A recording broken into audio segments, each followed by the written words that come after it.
From Carolla One Studios in Glendale, California, and brought to you by BetOnline, this is the Adam Carolla Show. With Gina Grad on news, Bryan on sound effects, Jeff Cesario on sports, and we'll play the Rotten Tomatoes game. And now, in honor of his birthday, Adam is going to give Bryan a free point-shitting pass. Adam Carolla. Yeah, get it on. Got to get it on. No choice, but got to get it on. Thanks for tuning in. Thanks for telling a friend. We love that about you, right, Gina Grad? That's right. And happy birthday, Bryan. Hey, I like football. But that song, didn't they change the words because of COVID? Instead of coming over tonight, it's like, all my rowdy friends know that it's Monday night. Like, it's something like that now. Totally makes sense because that's what we have to do. Speaking of that, so first NFL football Sunday behind us, I was watching with the boys, some of the boys over at the other shop.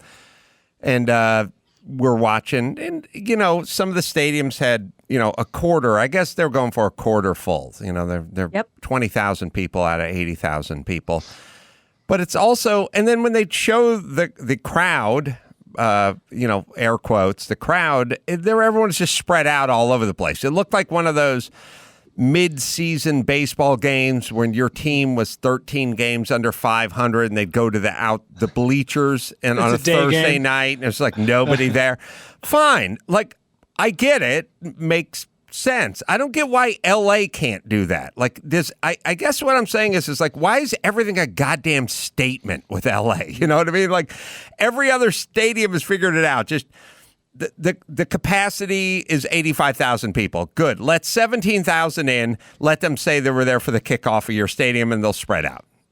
Why, how does this work everywhere? Like, that's my whole thing about LA. Why is there always like, we do things differently and worse than everywhere else? And you know, I think we have this thing where it's like, we have to lead by example, but I don't know.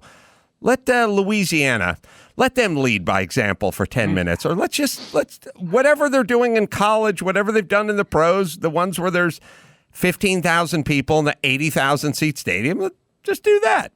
You know, the some sort of motto, like, you're so far behind you think you're first. Yes. Is that us? Is that who we are now? Well, I was yelling about it to Garagos the other day, which is like, whenever you do something that has to do with building, like where you go like, I want a ventless fireplace in my room, or I want tempered glass but not laminated glass, and they go, no problem, we'll send it out. And then they pause and they go, you're not in California, are you? And I go, I am. And they go, ugh, they don't take the tempered. They only take the laminate stuff. And, like, and they go, it's good in 49 other states. It's just not good. And I'm like, why is it, what's so inherently dangerous in Los Angeles or California that we can't have tempered glass versus laminated glass? Like, they just don't take it over there. And it's like, I just, you know, safety's fine. Let's just stop it at a certain point because it is yes. Shouldn't California be the tip of the spear for innovation? It's Silicon Valley, it's Hollywood, it's all the stuff that like should be leading the world and all this stuff. And here we are with these ridiculous regulations. Well, it's kind of it all goes back to, for me, the notion of Carroll Shelby coming to Venice Beach in the early 60s so he could be left alone to build his dream supercar, along with the Doors sort of down the street, you know, at the same time. Nobody would ever come from Texas to Venice Beach to build their own automobile now. And yes, it is, there's a dynamic to it that's interesting, which is we definitely used to be, let your freak flag fly, come on out. This is the place for the bold innovators, the people that want change, that are willing to risk it. And somewhere along the way, we got wrapped in bubble wrap. All right, so football back up and running, and, you know, kind of interesting, fine. Kind of missed the fans, but the games were still fun to watch.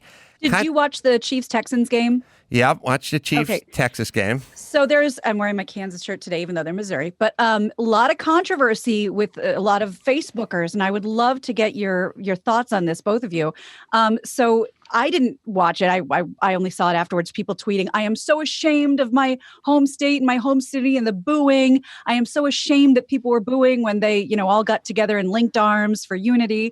And then now people are posting on Facebook, people that I knew from high school and stuff, they were saying, I was at the game. There was no booing. Did they they sweep piped it in? So this is like, it feels very controversial now. And some people are saying they were booing because there were still Texans coming out of the tunnel. And there's just it wasn't about the unity. So there's just much controversy surrounding the booing. Yeah, there are cell phone videos of people in the audience, and the booing is not nearly as prominent as it was on TV. I think everyone was out of the tunnel, but the thought was, are they booing the Texans for staying in and not the unity part? Oh. What do you mean? Like, it's Rick Nelson's garden party. Yes. Remember that story? Yeah, Rick Nelson. Do it and tell it for Adam, because I know it. Ricky Nelson. Sorry, had to play Madison Square Garden, and he was considered like a bumpkin back then with all Yoko Ono and Leno and all the cool kids. He's pretty square. Yeah, he was square 50s in the middle of like 60s Vietnam stuff. Sure. And it was one of those crossover things where they're gonna have, I think, John Lennon and Yoko, and I can't remember some of the other cool bands, but then they had 1950s Brill Cream Ricky Nelson come out there, and they're like, hey, Ozzy and Harriet, we're not down with this. And he'd rather, I think, drive a truck if you gave him a choice to do this again. Yeah, there was booing in the balconies, and Rick Nelson was devastated. He's like, oh my God, they're literally booing me off the stage. Turns out there was a fight, or there was some sort of altercation. They were clearing it out, blah, blah. And he when he found out, he was so relieved he wrote this song. And Chris can look it up. I think it became like a #1 hit or something like that. It did. I mean, it was a huge hit, but I don't think he ever addressed the relief that it was a fight. He just went like, screw you guys. That was the theme. Oh, really? Oh, the theme of the song is like, if that's what it's going to take, I'd rather drive a truck. Like at the end, he's like, I don't want any part of these like New York homos anymore. Like, I'm done. Yeah, it was a top 10 hit. Top 10, but I never knew what that song was about. the garden party was. I never looked into it. Wow. Yeah, that was the garden, which was the garden party. All right, so yeah, he was just kind of. What was the other band? It was Yoko and Chuck Berry sung Johnny Be Good. Yeah, Bo Diddley, and then the Squaresville 50s guy Ricky Nelson came out, and they were like, ugh. I guess his sons avenged him. So that's it's okay. right, Nelson. That's right, Ricky Nelson. So. So the games there's some good games, and it was fine. I some of the sound effects, some of the cheering and the booing seemed a little confusing to me. Like I kept saying, like, is this a home team or is this the away team? Like, why are they cheering when the away team scored or what it was? I know, Bryan, you had some thoughts on that as well. They're still working it out. You know, these guys aren't used to pressing buttons at every play. Obviously, the crowd does what it does. I was forced to watch the game on Fox, the Packers at the Vikings, because I was at the in-laws house and they didn't have the package and everything. So I'm sitting here watching the national game that I don't give two shits about. But when Dalvin Cook scored, I think Chris has the clip, and the audio is important because Dalvin Cook scoring the go-ahead touchdown here in the first quarter, the first score of the season for the hometown Vikings, and it goes from a low murmur to a low murmur. There is no change. We'll play it. Now 3rd and goal.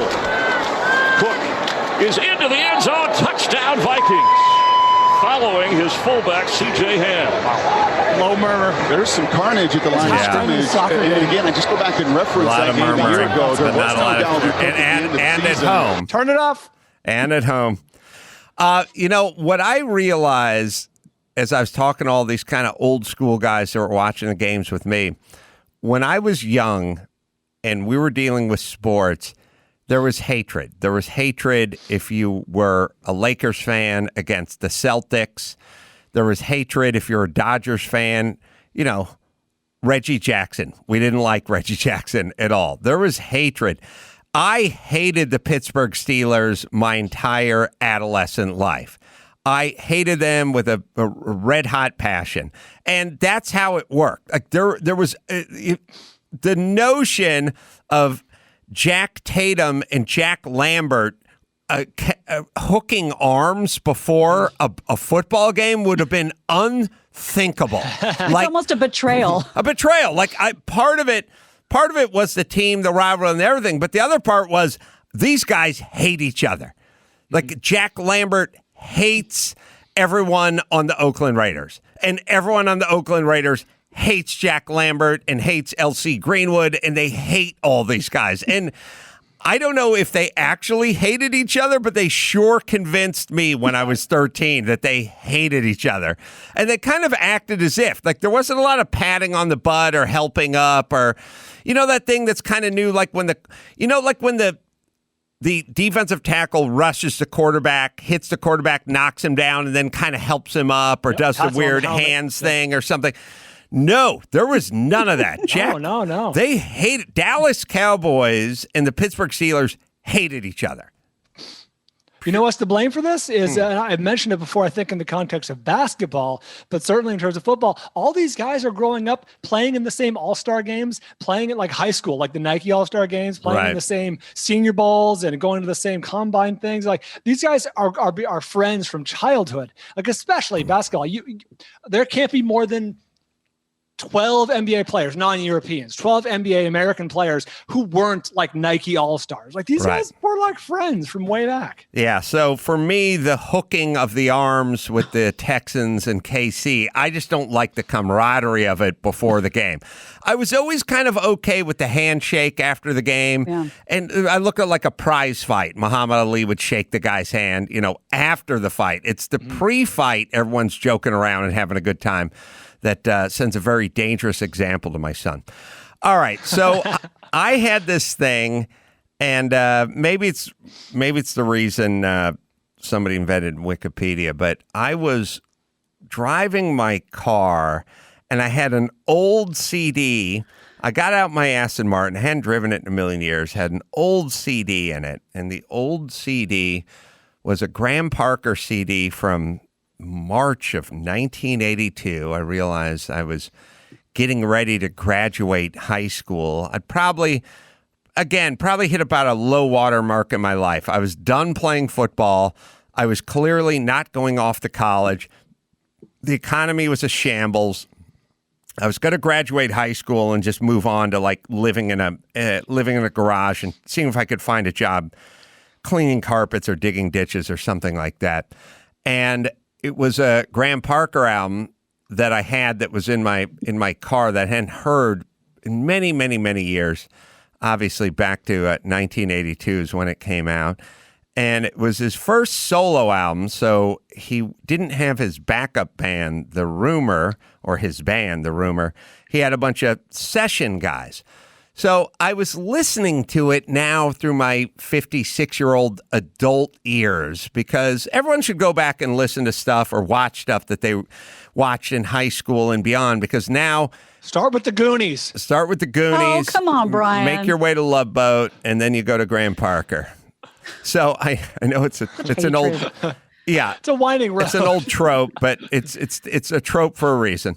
So... because when you're listening to it when you're 17 and you're in high school, and by the way, I was the only 17-year-old in North Hollywood High was listening to Graham Parker, but it was like I was hearing it on one level, and then when I'm 56, I'm driving around, I'm listening to it on another level.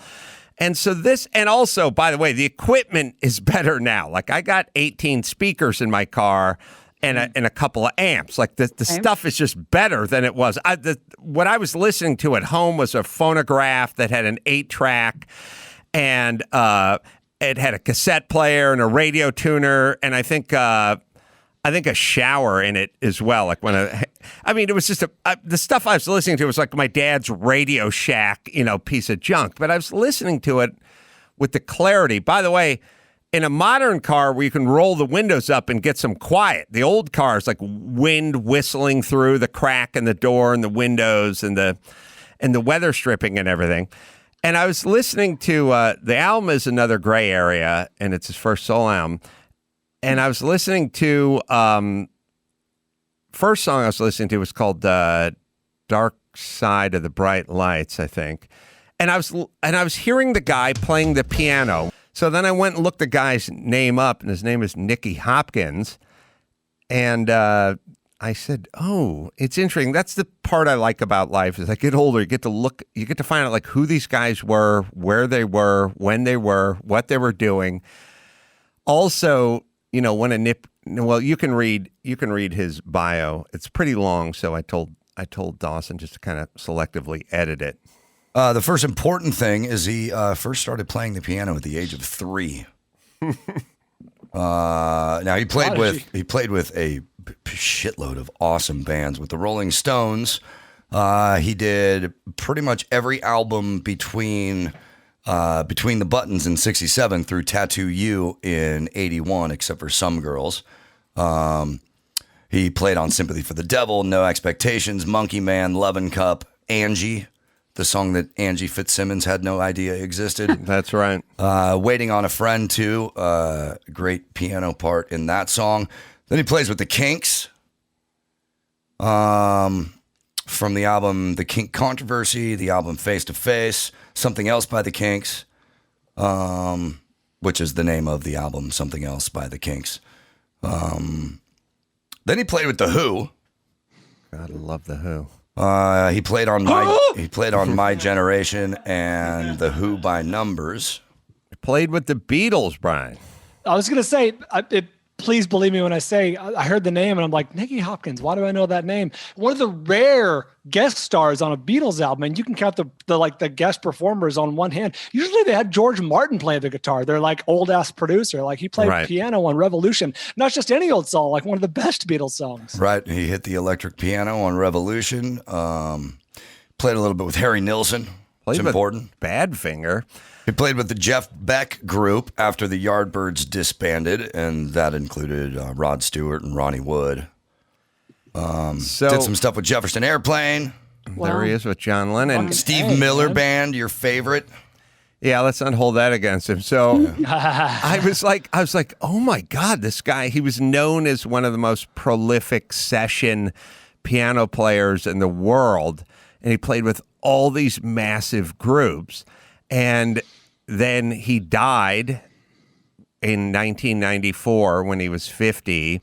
And it was also, I don't know why, you guys have heard me talk about this before, but I think he died in September of 94. For me, that would have been right when I was getting started in show business. I don't know, it's always sort of bittersweet or strange when you hear about a guy who was so prolific and he's dying the second you start to live, essentially, or you start to have a life in show business. And then I thought, I don't know, then you just lay down all the work you can and people hear it, and it's sad they don't know it's you. You know what I mean? And one of his causes was trying to get session guys paid because all the other guys were licensed and all the other guys got royalties and stuff, but he was always a gun for hire. Yep. And he would take these songs, and there's no way Graham Parker and or whoever was doing all the arranging. He was playing. Like, he was doing what he does. He was making those songs better.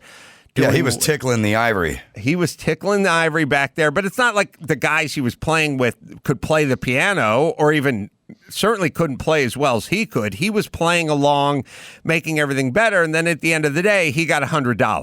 Mm-hmm. And everyone else owned everything. They owned all the publishing and all the rights and all the everything, and he just was a day player. Yeah, so... Yeah. Sorry. Oh, you think about like the Wrecking Crew and stuff like that, and these incredible session musicians. Do they love music more than famous rock stars, or are they angrier than famous rock stars? Like, what is that?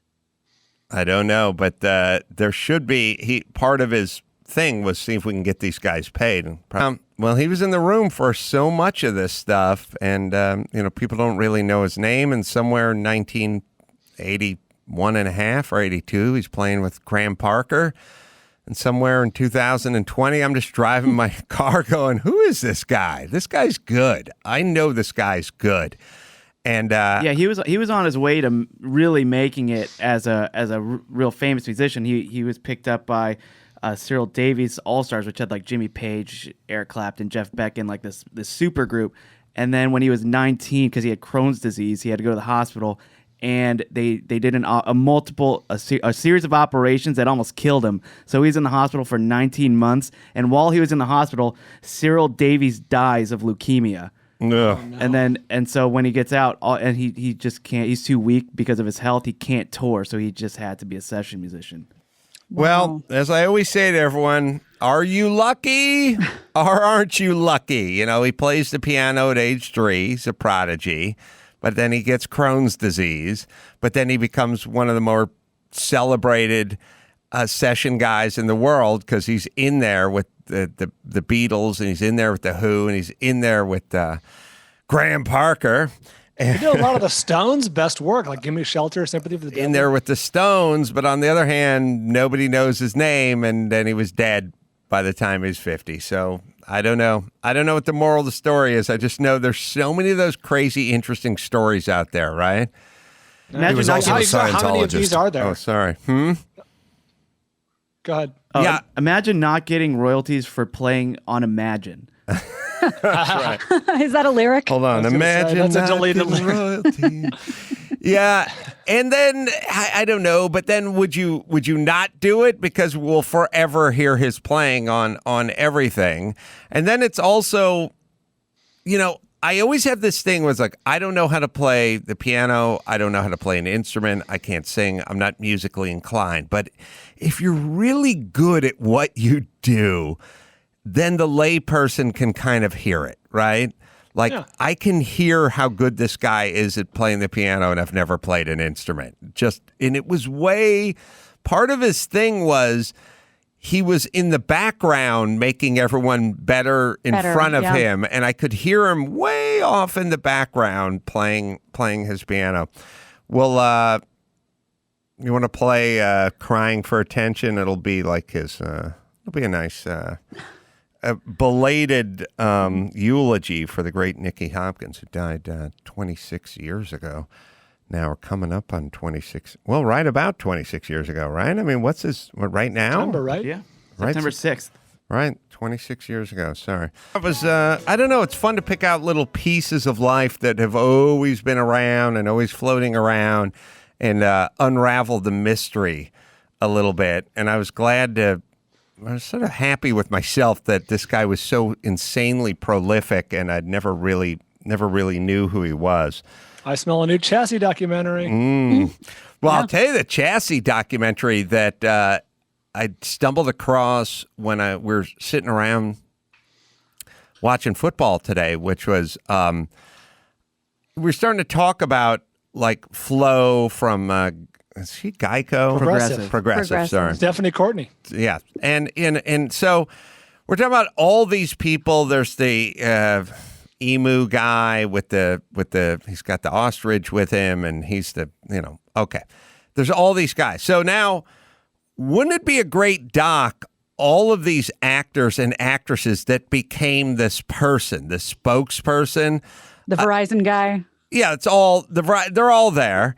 And then, like, this sort of double-edged sword of making a ton of money finally, but also just being typecasted as this person for the better part of your career. And you're super famous, you're super successful by any Hollywood standard, and yet you're only that person.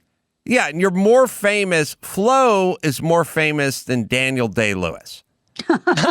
Well, to the average She's person, more absolutely recognizable. In any airport, in any mall in the United States, you are much more famous than Daniel Day-Lewis. And that's a great example because he's always in makeup or mustaches or beards. You might be more recognizable than Robert De Niro. You're on the TV every day, all day, everywhere, and there is no genre for you. You're everywhere. You're on sports. You're on the housewife shows. Like you're on every genre. It's not like, well, I don't watch MTV, so I don't know this, or I don't do sports, or I don't, sometimes if you're that guy, that late night guy, then people who go to bed at 10 don't know who you are. You know what I mean? If you're just ubiquitous, but on the other hand, at some point, you're a serious comedic actor or actress and what have you, and who knows what you could have been. Who knows if you could have been one of the cast of Friends, Flo's a groundling. Right. You know who the ultimate example of this is? Ernest. Mm-hmm. That dude was a Shakespearean actor, and he became Ernest, and he passed away, God, how many years ago? Hey, but Vern. He was a real actor. Yeah, Jim Varney. Yep. Jim Varney was Ernest. Jim Varney was doing like local automotive spots out here before with the Hey Vern stuff before. And So then it's this thing where, and then, of course you get into Jared from Subway, but I mean, there's a lot of different directions you could go here, but you get all those people and you do a doc. Mm-hmm. You can go back to the 50s. You can go to the grandma who's like, "Where's the beef?" You know what I mean? Like under the pickle. You're right, Absolutely. right. It's time to make the donuts. It'd be an interesting subject for docs. A doc, you get 15 or 20 of these people. I don't know. Their experiences could be this is the greatest ever, or it could be this is stifling. Yep. Yeah, it's a double-edged sword, like Gina said. I do not know. All right. So anyway, that's what we came up with when I was drinking beers and watching football. Let me tell you about Stamps.com. As we adjust to the new normal, we still need to be smart about how we do business. Luckily, Stamps.com makes things easier. I've used Stamps.com here for 10 years plus. We send out merch. We send out books. We send out paperwork. Whatever we send it out with Stamps.com. Whether you're a small business sending invoices or online seller, shipping products, or or just working from home, you need to mail stuff. Stamps.com, they help you. That's where they come in. Lets you buy and print official U.S. postage, any size letter or package, 24/7 at home, 5 cents off every first class stamp, and up to 62% off USPS and UPS shipping rates. Special offer, 4-week trial. Plus, you get free postage and a digital scale. No long-term commitment. Just go to Stamps.com, click the microphone, top of the homepage, and that is Stamps.com. Enter Adam, save all that money. Yes, Gina Grad. I have the tagline for the poster for your doc. Are you ready? Mm-hmm.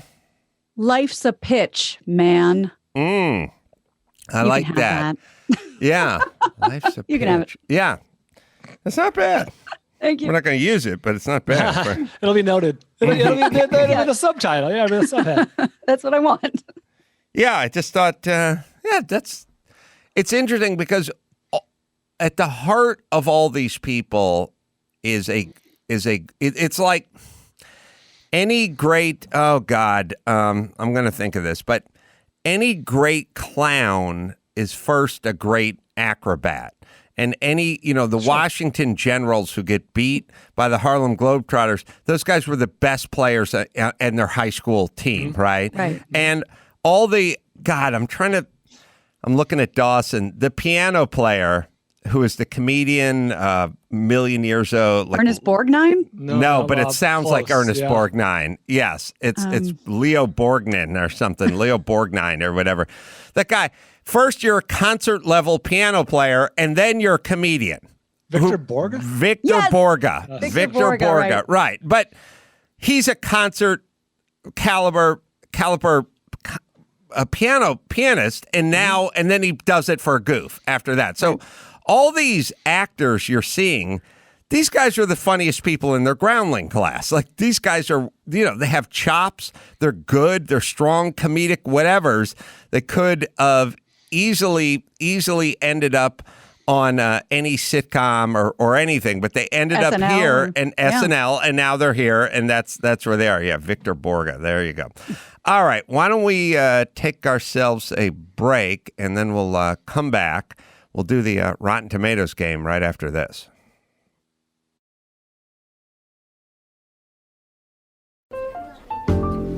The Adam Carolla Show presents Brian Bishop's birthday cocktail party for September 13th. Let's see who's here. Hey, it's Fiona Apple. Tavis Smiley just showed up. The boy who met the world, Ben Savage. The author of Charlie and the Chocolate Factory, Roald Dahl. The founder of an actual chocolate factory, Milton S. Hershey. Having a good time? Well, tell your face, because Jeff Ross is here. And the star of such blockbusters as Medea Goes to Jail, Medea's Family Reunion, and Diary of a Mad Black Woman, Tyler Perry. Good times. Let's get back to the Adam Carolla Show. Happy birthday to Bald Bryan. Ooh, Hell of a party. That was an okay party. Yeah, it was an okay party. It's okay. We've heard, look, once we get enough guests through here, we're going to hear some pretty killer ones. All right. Adam, we should probably let him win today. All right. I don't think you have a choice. I'll go ahead and tie one hand behind my back. Before we play the game, I think I'll play a little unprepared because coming up, Tempe, Arizona, Tempe Improv.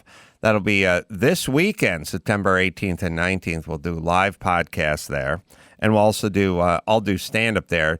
John Holmberg, who's always funny, always brings it. He'll be on the 18th. And then Rob Schneider, always funny, always brings it as well. He'll be up on the 19th for the live pod.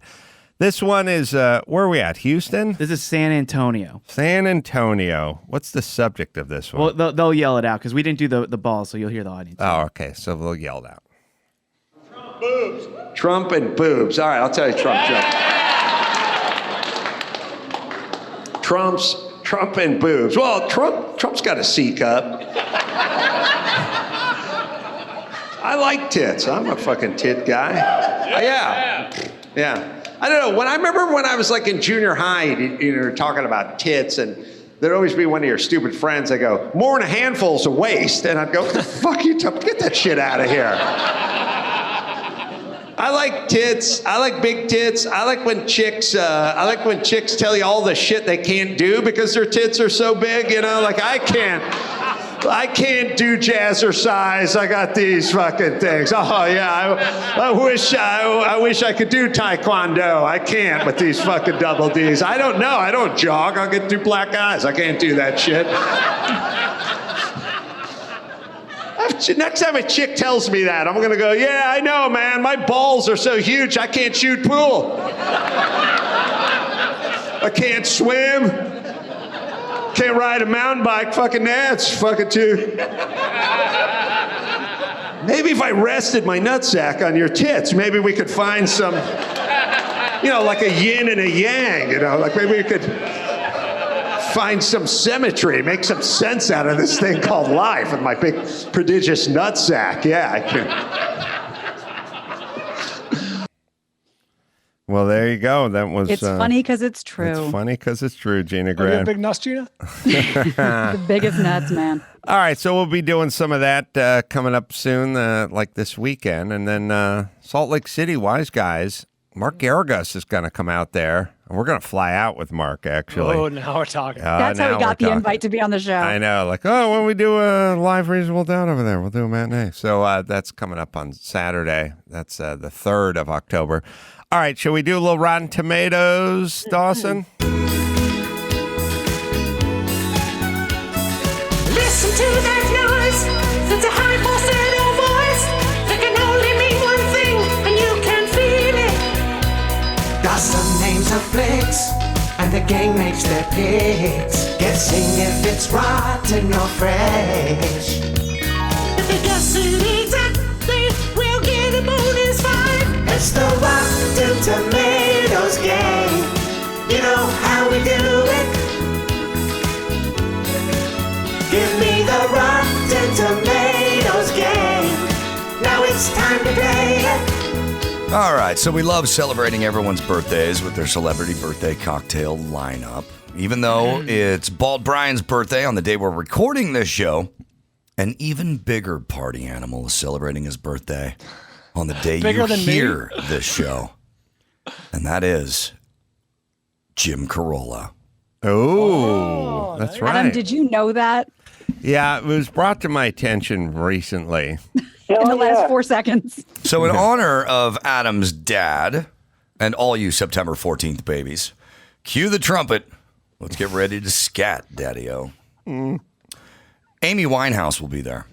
Oh. Sadly, the singer passed away in 2011, but her legacy and lyrics will live on through the 2015 documentary, Amy. Spectacular. Well, everyone loved Everyone this. should see this. You can't go wrong. I mean, Jesus Christ. Anytime you have a talented person, you capture it, and then they die at the end at a young age, you're at least at 80%. Like that, you're at 80% before you even do anything. And then if you do a good job, you're well into the 90s. So I will say that that this one is super fresh at 97. They should call me bold, Bryan, because I'm going to go with a perfect 100. Wow. Now It's I feel like a documentary. critic. I said 94. Amy is certified fresh. Oh, yeah. At 95%.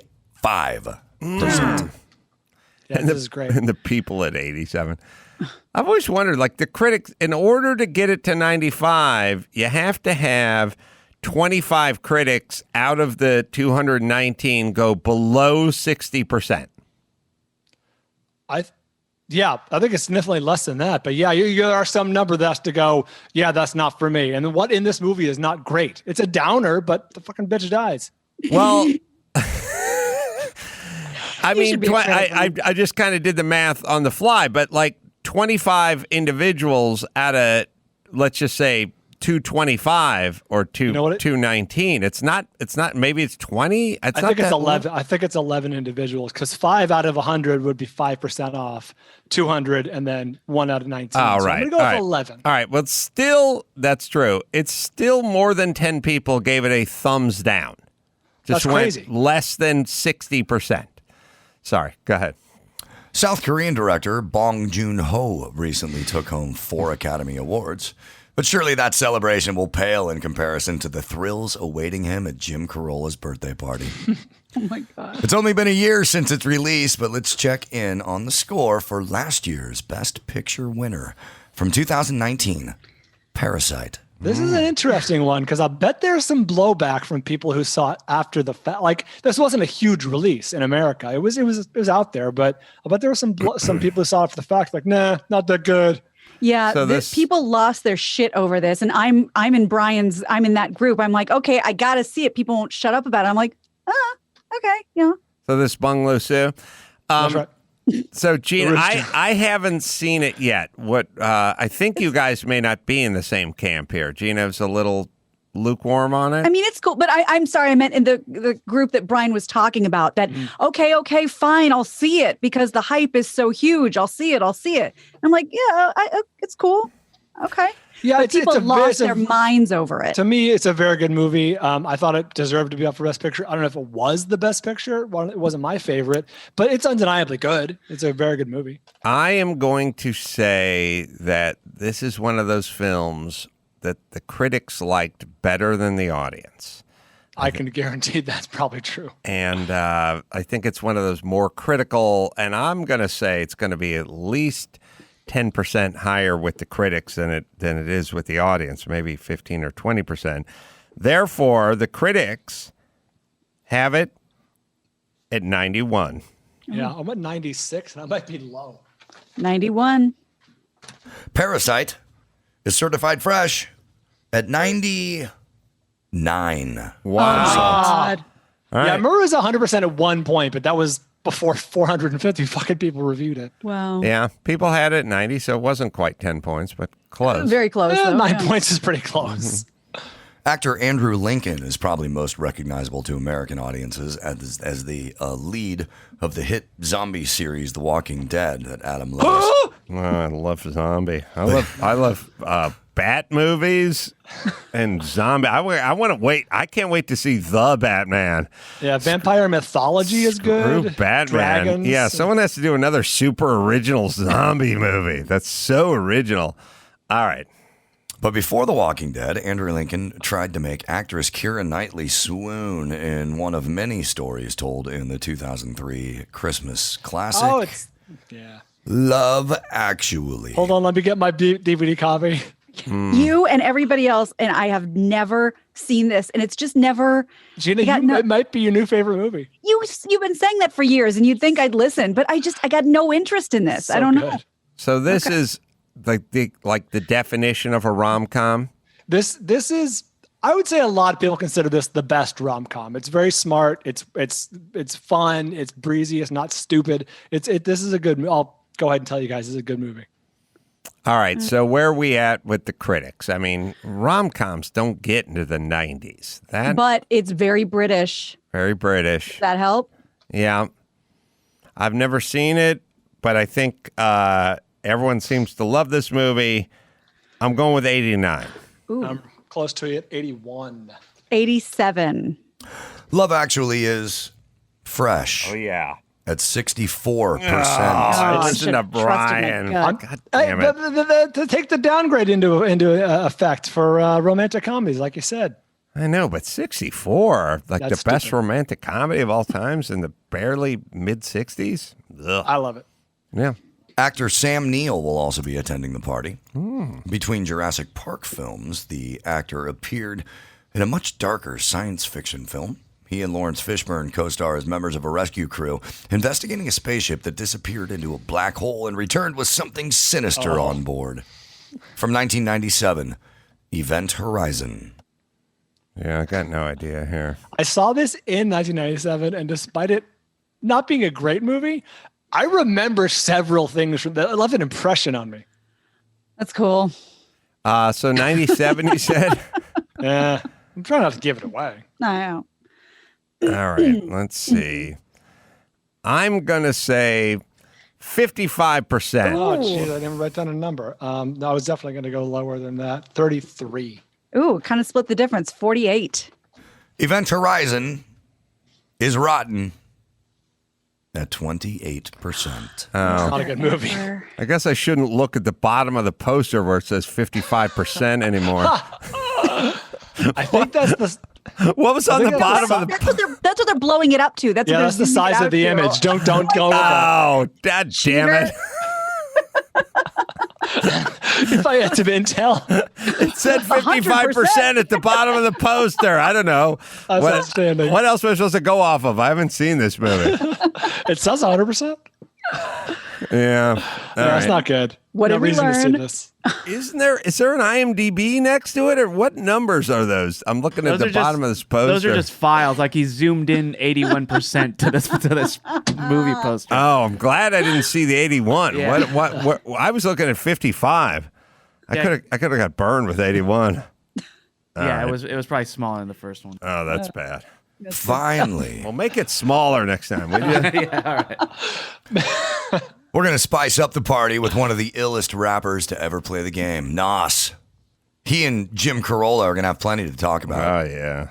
Of course, the rapper hasn't had the same illustrious acting career as contemporaries like Will Smith or Snoop Dogg, but Nasty Nas did appear as himself in a music mockumentary starring the Lonely Island's Andy Samberg and Akiva Schaffer from 2016, Popstar. Never Stop, Never Stopping. I loved this movie. Underrated. This is great. I saw this in the theater.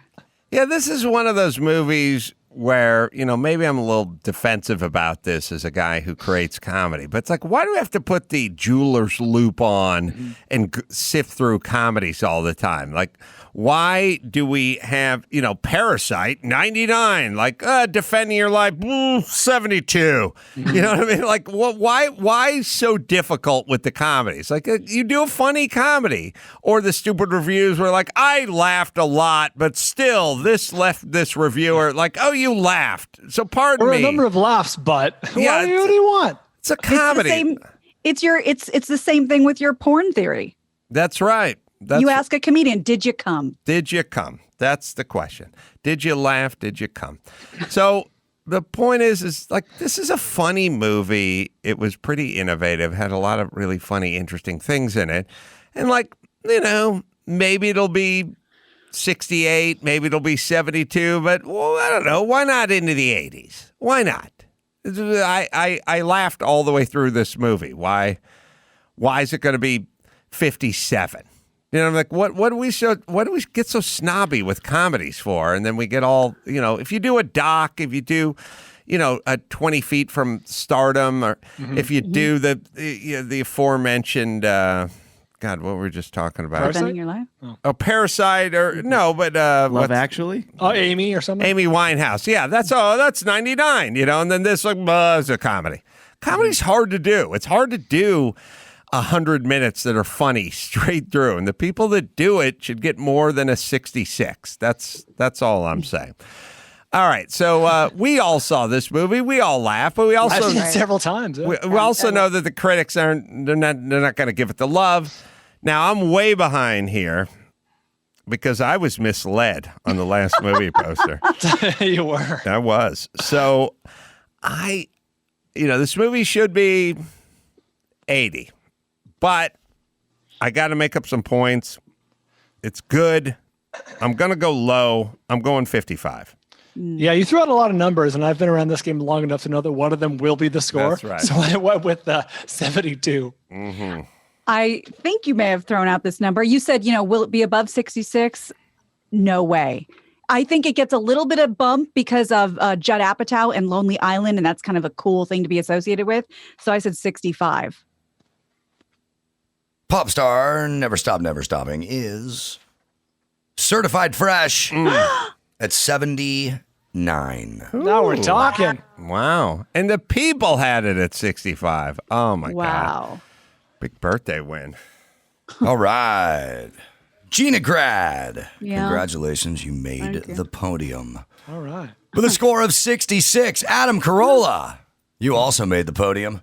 But you're 86th to third place, leaving us Bald Bryan coming in with a score that's good for the win at 37. Good Wow. score. All right. Happy birthday. Feeling good. Our plan worked. I've been off the meds for a week. I won the Rotten Tomatoes game. This is about as good as it gets. Well, Brian's been winning a lot lately. We haven't had a dead nuts on score in a while. No one's got the 5-point deduction for a while. It's like sort of that when you've been sitting at the blackjack table for a while, no one's gotten blackjack around you.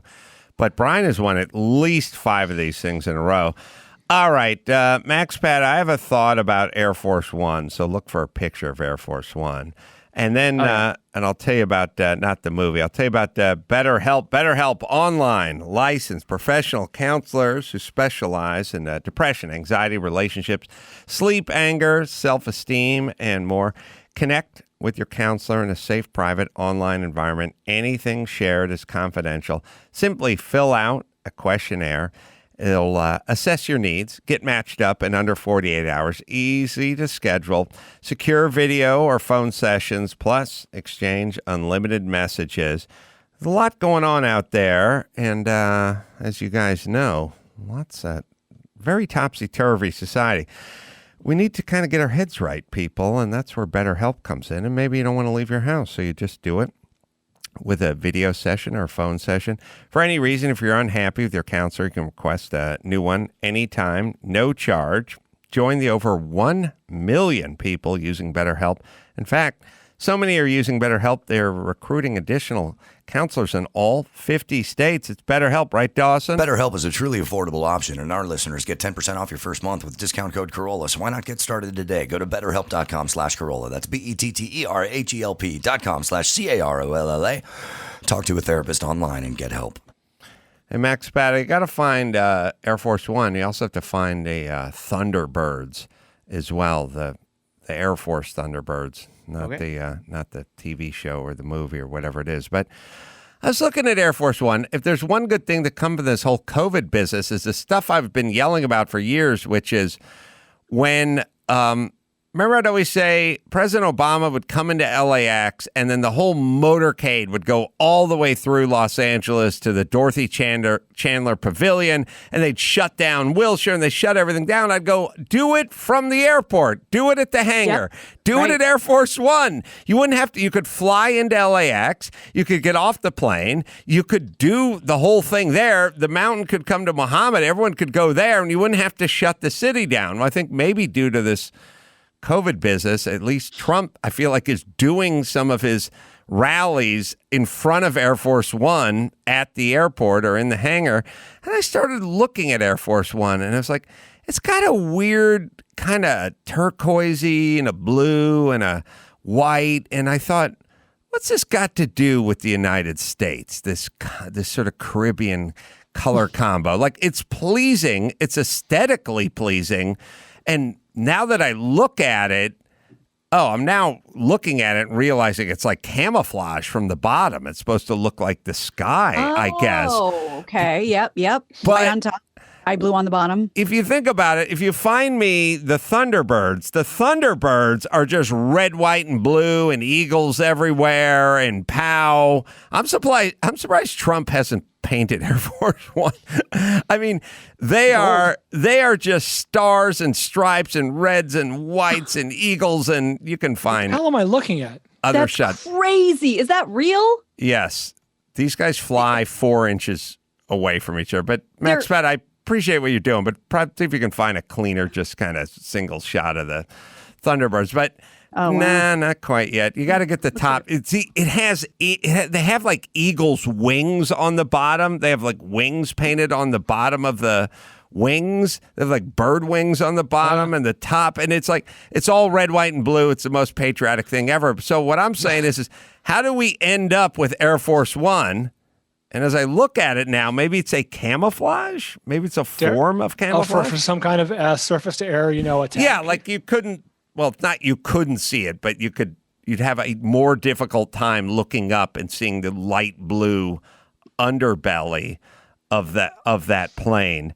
I suppose if you're a bad guy on the ground firing it up. Find another picture of the Thunderbirds. Yeah, Max Bada. There's They don't mess around. Everyone knows the Blue Angels, but people forget about the Thunderbirds. The Thunderbirds, yeah. Kayla, oh, that's pretty. Yes. Sorry. Chris, I sent you guys a clip. I don't know if you have it. When you said Air Force One and you had thoughts about it, for a second, I thought you were talking about this. And now that I think more clearly, you probably aren't familiar with this particular group or this particular song. But when you said Air Force One, I did get excited for a minute. Do you guys have that? Yeah, we're putting it up right now. It's a musical. Oh no, so much better.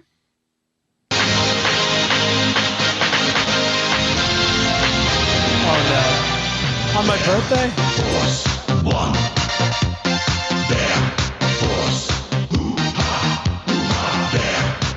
Air Force One. It appeals to a certain demographic. I kind of thought you might be mentioning them. Are these all bears? Yeah, they're all bears. Don't act so naive. I don't think they're Americans, but they are very patriotic. It's Bear Force One. Yeah, so somebody figured out probably the scheme, and it's probably a safety thing. But I'd like to go a little more Thunderbirds with the Air Force One, although it's appealing in its look. Yeah, dare I say Air Force One is tasteful? Yes, it's tasteful. I don't think I'd want it to be stars and bars. Like it's kind of understated. No, I get it. I'm just surprised.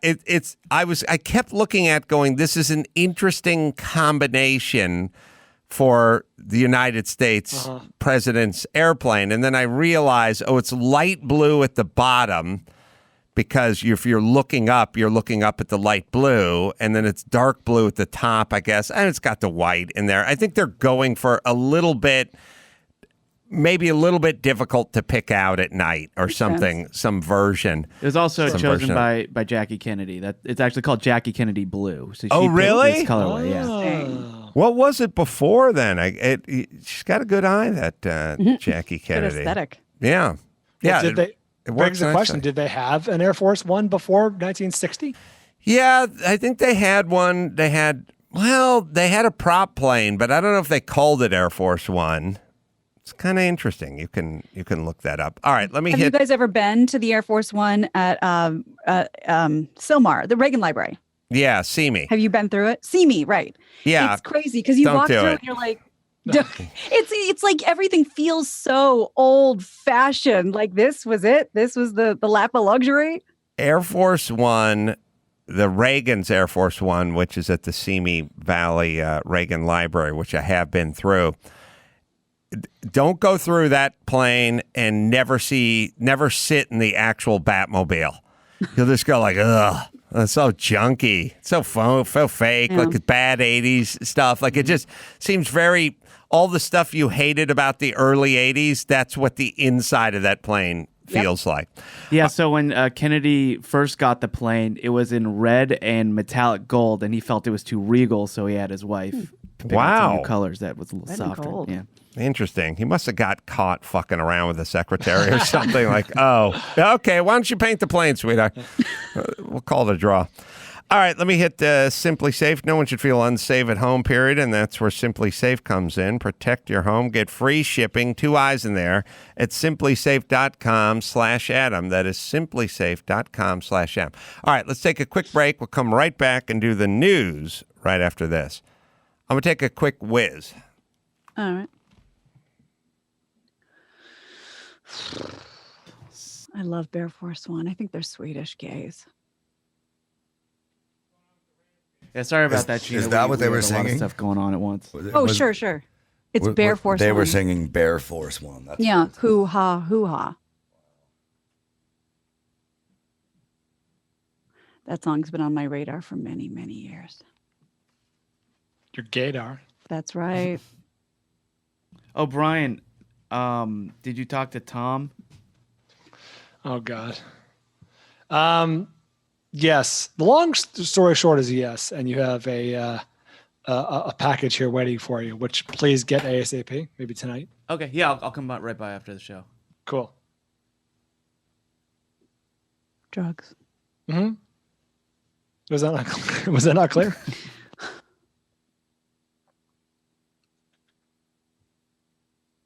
Chris, so many people love your "I'm eating soup" comment. Oh, all right. Yeah, I mean, it goes on like to where he even says like, "So did you just call me to talk about soup?" It's so awesome.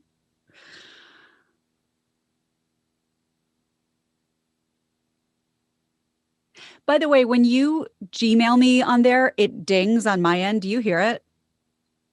No. Okay. You can disable that pretty easily. Oh. I have to keep it muted because if I'm sharing something, then it'll ding. Oh, feedback loop. Thank you.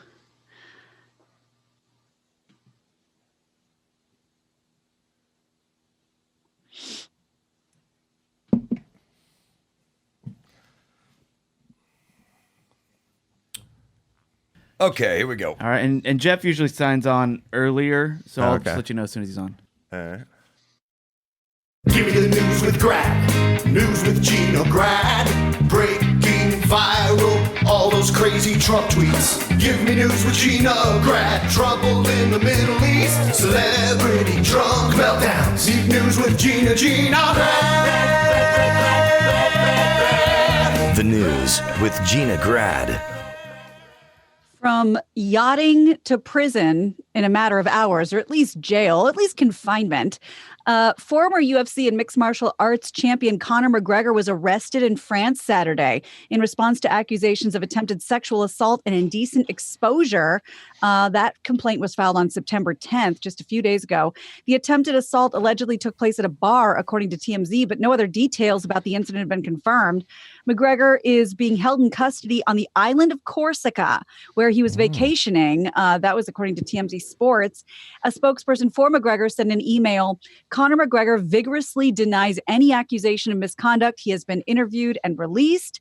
Adi Attar, chief executive of McGregor's management firm here in Los Angeles, said in a statement, "I'm irate and putting out a warning loud and clear. Conor McGregor is not and will not be a target of those seeking to score a headline or a payday." Well, look, a lot of famous guys have their own booze brand, you know, and you got your George Clooney, he's got his tequila, you got Cranston. You got Cranston. Yeah, Ryan Reynolds. Reynolds. He's got his gin, aviation gin. It's all very well and good, but they're not out exposing their dick in bars and slapping 65-year-old guys and Rarely. really getting into the booze-fueled mayhem that would give them the kind of street cred. Sure. You know what I mean?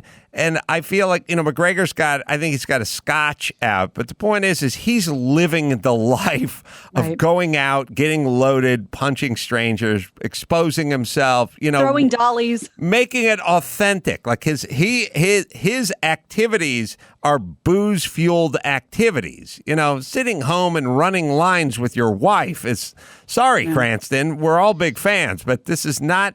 That's weak. It's not the kind of thing tequila, makes. It doesn't force your hand that way, So I'm saying, good on. Wait, who did it? Oh, Conor McGregor, because he's out there living his best booze-fueled life. Truth. That's right. Yes, it's truth. And I'm sure Conor's probably one of these guys who likes to go into a pub. Someone certainly gets drunk, certainly screws with him, and then he certainly does something back to them. And at some point he pulls his dick out. Like, I'm trying to think of what the exposure part is. Natural progression. But either way, he's a perfect spokesperson for his own product. That's right. Speaking of pulling your dick out, Chris Evans making headlines over the weekend. Headlines. That's right. Appeared to accidentally upload nude photos of himself while attempting to post an Instagram video on Saturday. That's according to Page 6, but also according to the internet if you've Googled it. Easy to Google. While playing a game of Heads Up, that's like a pantomime game online, like a charades game, he shared a video with his 5.5 million followers without trimming the clip, because when you have an iPhone, you can record whatever's on the screen, and that goes for anything until it's done recording. One of them featured a photo of Anne. I won't say his, because who knows? Anne erect penis. He quickly deleted the clip, but that didn't stop people from commenting like crazy. And frankly, mostly complimentary. So take that for what it's worth. Meanwhile, another group came to his aid because according to some reports, he has bad anxiety and this had to really screw him up. So all these mostly female internet followers flooded his timeline of pictures with Chris Evans with his dog, Chris Evans at a charity event, and said, let's rally behind Chris Evans and make sure that he's, being celebrated for the right reasons. And they did it because they didn't want to further upset him. And that's lovely. When has that ever happened? Because a nude celebrity female was hacked. Didn't just upload it herself by accident, was hacked into her account. Did anyone ever say, let's flood Jennifer Lawrence's account to make sure she knows that we like the charity work she does? It's her fault for being a slut. Yeah, he was a victim. You bitches shouldn't have been taking pictures of your coos if you didn't want it on the internet. Yeah. I'm with Bryan. Floozy. Yeah. I mean, I feel split. No, I don't feel, it's not a 50-50, but it's like on one hand, I'm like, yeah, everybody take a note from these ladies. But on the other hand, it's like, so first of all the memes are complimentary. One of them was a giant, like 9 foot across dick-shaped hole in the ground that says Chris Evans slipped and fell. Wow. So, he should be so lucky. So you take a picture of your dick. What do you do with that picture? Is he sending it to somebody? Does he just want it chronicled? Is it a kind of a thing where well, I mean, you're only posterity. You're only 37 once. Your dick's only whatever it is once. I mean, is it the same sort of thing where if you got in a really good shape for Captain America, you take a picture of yourself with your shirt off, I guess, right?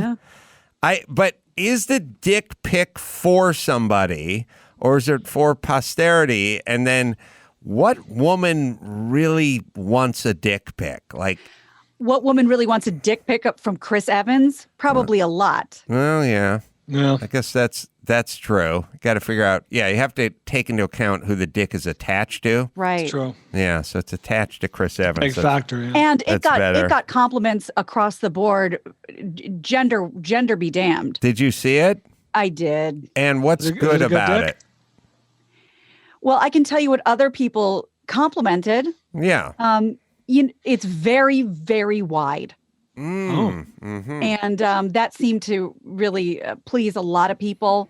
It seemed, it's not a microphallus by any stretch of the imagination. So he just seems, very gifted at acting and. Well, I feel like it's a self-selecting group. Like the guys who take pictures of their dicks take pictures of their dicks because they're wide, right? Yeah. Not because they're microphalluses, right? Right. Yeah. I like living in a world where Captain America has a wide, huge, girthy dick. Yeah, I do too. That is the world I want to live in. And he takes it and he has it on his phone. Mm-hmm. I mean, there's pictures of the grid of the phone. I mean, and they have the dick blurred out if we don't want to show that. But you can see all the images. One of them at the top is like a kind of like a headshot, like promo pic of him on his phone. And at the bottom it says, "Guard that pussy." Oh, really? It's a fair warning. Mm. I don't know what that's supposed to mean. I wonder. But that's also in his images. Yeah, I wonder. Sorry, I think we might have it. Can I get the drop? We will. We'll see if we can find that picture. Is that? So I don't know enough about phones. Is it on the front of your phone? It's like it's this No. there. Oh, good. It's not Look your at the risk I'm screensaver. taking by showing you this. No, you just hit your photos album, and whatever's there when there's it his pops dick. up. Oh, okay. Okay. Yeah. Why does Adam get to see it? Yeah. It's pretty was I wrong? girthy. Yeah. It's kind of tough though. I mean, Why? a lot of shading and angles and stuff. That was nighttime. Contours. Yes. All right. Everyone's got a dick. We should be more like Europeans and kind of move on. That's what Everyone I'm saying. respect it. Mm-hmm. Respect the dick. Yeah. So San Francisco residents will be casting ballots in November to see not only about everything we already know they're voting for, but also if the city should allow 16-year-olds to vote in local elections. If the proposition passes, San Francisco would become the first major American city to give 16 and 17-year-olds the right to vote in municipal elections. They're not the only ones doing this, by the way. Tacoma Park, Maryland, which is right outside D.C., they also do that. They allow people as young as 16 to vote in local elections. They've been doing it for years, apparently. And skeptics, of course, argue that 16-year-olds aren't mature enough or informed enough to cast a ballot, and that the policy could be inconsistent with other age-related requirements in the United States. But San Francisco might join Tacoma Park. You can drive a car at 16, but then there's the booze, the cigarettes, the army. I would say in this country or any country, I think the age you could enlist in the services should be the vote age. That makes sense to me. Sure. If you can join the army, you should be able to vote. You shouldn't be able to be in the army and not vote. On the other hand, you probably shouldn't be able to vote before you're able to enlist in the army. That seems sensible. Let me throw this out there because it's for local elections, so it's kind of smaller stakes. Obviously, it's not national elections. But Adam, a 16-year-old, I don't know about you. At 16 years old, I had a job. I was paying taxes, and you're often like, "Hey, that guy pays taxes," or "Won't pay your taxes," and everything. It's like, "Oh, okay. Well, if you're paying into the system, you should have a say in where your money goes, right?" Yeah. Yeah, but if you're, but also, then you're still a minor and you live at home. It's kind of both. It doesn't really matter. And when you're 16, you may care about the presidential election because that's on your radar and everyone's talking about it. But do you care who becomes your city's comptroller? Your alderman. Yeah. I don't know. For me, I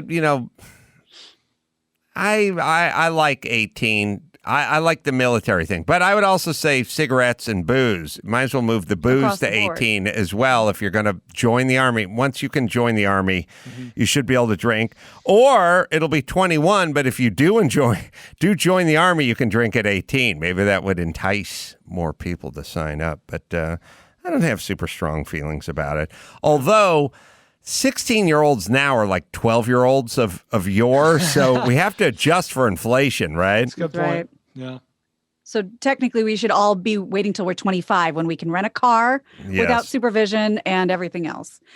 People are leaving California in droves, apparently. This is probably a surprise to no one, but between the wildfires, the air quality, the cost of living, between 2007 and 2016, some 5 million residents moved to California and 6 million people moved out. Now, where did they go? Well, again, this probably won't shock you.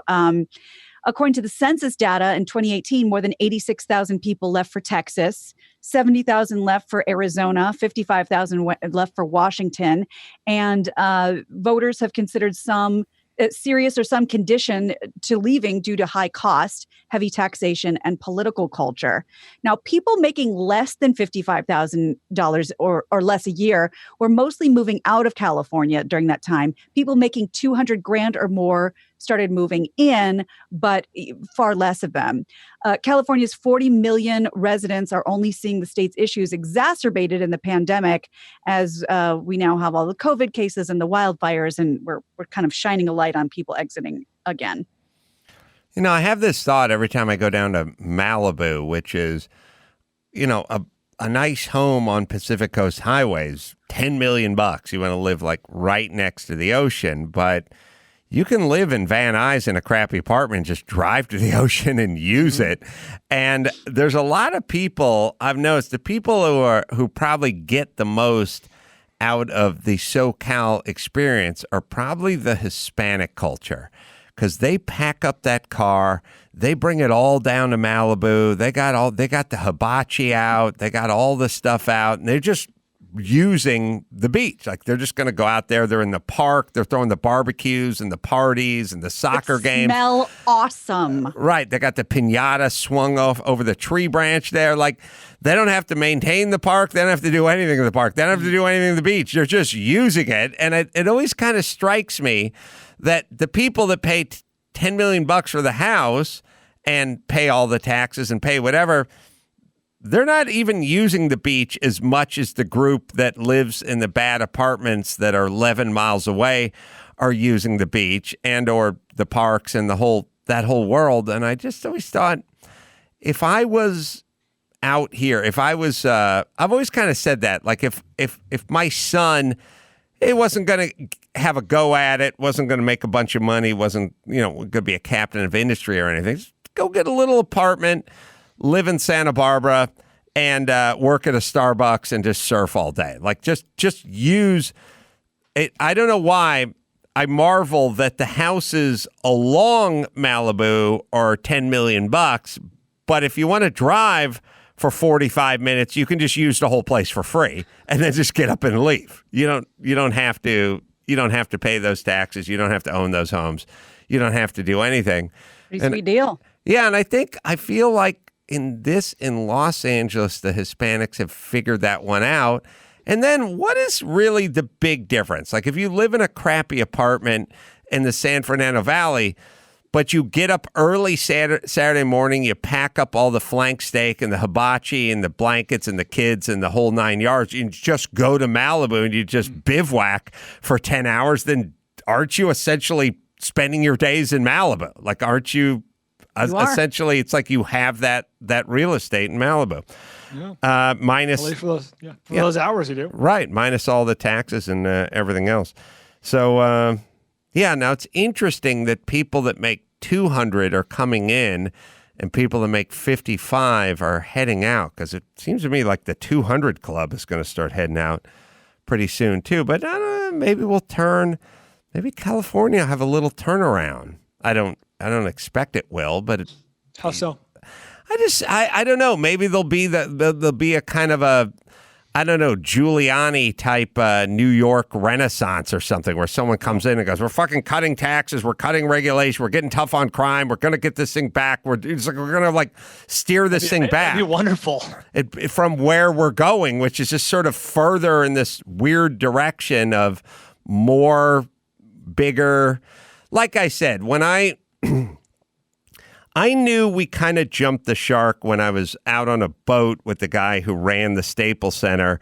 And I just said to him, they got all those guys selling all those ghetto dogs all over your property as soon as the Laker game ends. I can't believe those guys. They're not certified. They don't have a license. There's no health inspector or anything. And I sort of said, like, why don't you get those guys off your property? And he just went, I can't do anything about it. I said, what do you mean you can't do anything about it? You're the Staples Center. Just go talk to the LA City Council. Tell them we got to get these guys out of here. They're hurting our business. We have all these other restaurants and stuff in there. And he just looked at me and he said, I don't want to get into trouble. Yeah. And I thought, oh, that's bad. That's bad that you don't want to get into trouble. You run the Staples Center and you don't want to get into trouble? That's when I realized, oh boy, we got to reel this thing in a little bit. The guys, the Staples Center are our friends. They pay a lot of taxes. They've been part of rejuvenating downtown LA. Let's not make them the enemy, people. But with social media being what it is today, that's a very shareable, easily digestible story. Staples Center cracks down on the poor people, Right. Selling, trying to get by selling hot dogs. Yeah. However, Adam, wasn't it you who kind of pulled back the curtain on that hustle, the hot dog hustle downtown? According to the guy who runs the Staples Center, the hot dog hustle guys have figured out that they don't crack down on the kids and the women as much as the middle-aged dudes. So the guy gets the van loaded up in Chatsworth, puts all the kids in the van, drives them out to the Staples Center, drops them off, spreads them around, and then, of course, collects the money from them. So right. It's not really helping. It's turned into a little, Oliver Twist situation over here. So, yeah, I don't know. What do you know anything about that, Max Pat? Is there any stories or anything on that? But, yeah, the optics of busting the poor Latino kid who's trying to earn for his family are not good. But what if that guy's just giving all his money to one sort of kingpin? Pimp essentially, right? Who's maybe cartel related or something, and this is just one of their many tentacles. Anyway, by the way, that's the macro. I'm sorry, the micro version. The macro version is. I don't know who he heard this from, but we said this. Tim Conway Jr. said this on the show the other night on KFI. When you're like at a grocery store and they say, you want to give your change to charity, and you feel like a total asshole if you say no. According to him, don't feel bad because all they're doing is collecting that for their pot. The write-off. Exactly. Giving it to the charity for their own write-off. Oh, so wow. do not feel like a scumbag for not giving them their write-off money. Did not know that. All right, let me hit Simply Safe here and we'll move on with the news. Most home security companies trap you with high prices, tricky contracts, lousy customer support. There's only one no-brainer. That is Simply Safe. There's two eyes in there, people. Everything to protect your home, an arsenal of sensors and cameras for every room, window, and door, tailored specifically for your home. Professional monitoring day and night, ready to send police, fire, or medical professionals whenever you need them.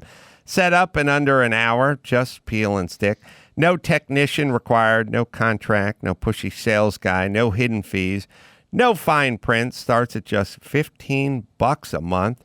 U.S. News & World Report named it Best Overall Home Security of 2020.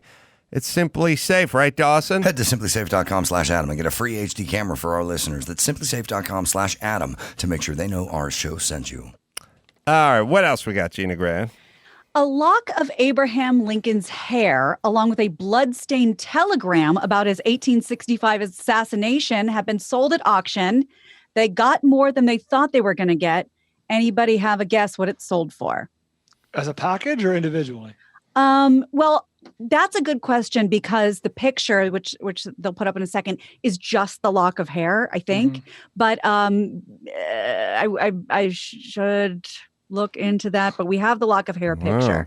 So I would let's just say it's locks. A package deal. Yeah, I was gonna say that's a good swath right there. That's a bushel of hair. It's a strange color. Yeah. Imagine the centuries haven't been too kind to it. Yeah. So these locks of hair, were they taken from after he was assassinated? Yes. Must have been. And yes. And then the blood-stained letter, did you say? A blood-stained telegram about the assassination. So where that blood came from, unclear, but a blood-stained telegram and a lock of his hair. And there it is together. So yeah. That's some priceless shit, man. Now, I'm going to give you a little, you want to hear the backstory on this first before you guess? Yeah, I would. It has something to do with John Voight and Nick Cage. Right, yeah. Coming together to find this, right? That's right, sure. Putting aside their differences. Mm-hmm. So no information about the buyer, but the roughly 2-inch lock of hair was removed during Lincoln's post-mortem examination after he was shot at Ford's Theater. It was presented to Dr. Lyman Beecher Todd, a Kentucky postmaster and cousin of Mary Todd Lincoln, of course, his wife, according to the auction. And Dr. Todd was present when Lincoln's body was examined. The hair is mounted. Sorry, should have finished this. Could have answered your question early, Bryan. Hair is mounted on the official War Department telegram sent to Dr. Todd by George Kinnear, his assistant in Lexington, Kentucky, in the post office. The telegram was received in Washington at 11 p.m., April 14th, 1865. It did sell for more. It was auctioned for more than they thought it would be. They didn't have photographs of the autopsy back then, even though they had cameras. I don't know. I mean, they had cameras, no photographs of the autopsy, as far as I know. I know there's illustrations. It's kind of weird because they had photography back then, kind of sparingly. Must have just kind of started. I mean, you see photographs of like old Indian chiefs and Abe Lincoln and Lincoln, yeah. Yeah, you this see would have those. been perfect because you have to sit for a long time. Yeah, you see those old photographs. It's weird that they didn't think to use photography to sort of like officially capture things and document things. You know what I mean? Like if it was something you do, you'd sit for a photo and you'd put a picture, you have a picture of yourself. But it's interesting that they didn't use it sort of from a medical forensic kind of policing kind of way like we would do it now. We document everything. All right. I'm going to say I have no idea. So I'm going to say $1.2 million. I was about to say 1.5. You guys are a couple of suckers. You could have got it much cheaper. They thought it was going to sell for $75,000. It sold for $81.2 grand.